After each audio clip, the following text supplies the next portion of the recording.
Nope. That is most likely not what we're going to find out when Mars One puts people on Mars in 2023. Right now, the website's looking for people to go live on Mars. So here with what you might expect, we got Scott Young from the Manitoba Museum. We're not joking about anything. This is serious stuff. They want people who want to go to Mars. One-way ticket, though, is what they're looking for. Yes, that's essential there. Yeah, that's right. It's a long trip, and basically the idea is that you go to Mars and you have the pioneering homesteader kind of instinct, and you just live off the land. Okay, before we get there, let's talk about what it takes to get there. How far away is Mars? Well, Mars is really, really far away. It is more than 200 million kilometers away at most cases. You can only get there once every 2 years or so.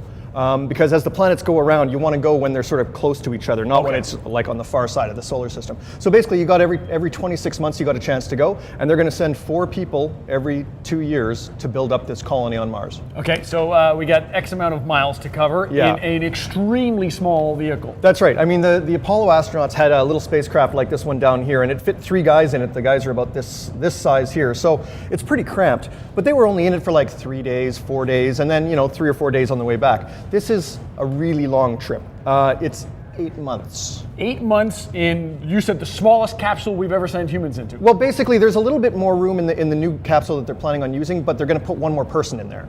Okay. So, and then of course there's got to be room for all the camera gear and the reality TV show. Because it is going to be a reality show when it's all said and done. That much we know. So 8 months, super small vehicle. We go all the way to Mars. What's there waiting for them? Well, they are going to be sending robots up there to build a habitat, and basically they're going to take a bunch of these empty spaceships, put them on Mars first, and then connect them all together. So when you get there, instead of living in a single compact car with 4 guys, you'll be living in 5 or 6 compact cars side by side with a little tunnel connecting them. With 4 or 5 guys. Okay, let's talk about the other things that are waiting for them. What is the outside of what's outside their enclosures? Pure death. Basically, Mars is not a great place to go to. It's kind of like Antarctica, except with no air or water or air pressure. So really, really cold environment. And there's so little air, you need to wear a snazzy spacesuit to go outside. You'd even need to wear the pressurized helmet there and the backpack, the sort of the Chris Hadfield outfit kind of there to survive at all. Okay.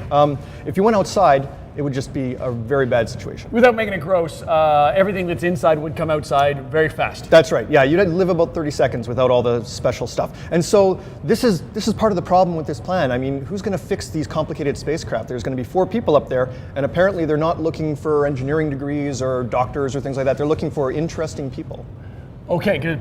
But interesting will only get you so far. That's right. We have reservations about whether this is actually getting off the ground, whether they actually get there. Let me ask you why, though. Why would something like this be important? Going to Mars is the next step. Everybody sort of thought back in the 60s, we went to the moon, our kids are going to grow up and they're going to work in space and stuff like that. And everything sort of just petered out. So I think there's a lot of people that are just frustrated with the space programs and the way the pace has gone.